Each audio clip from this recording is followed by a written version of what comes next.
Hi! In front of me is OPPO A1 and today I would like to show you how you can disable Google autofill.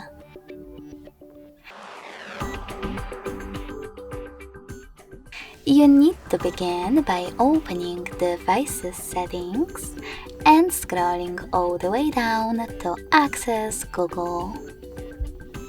Now click on your Google account and tap on the preferable one, in my case this one.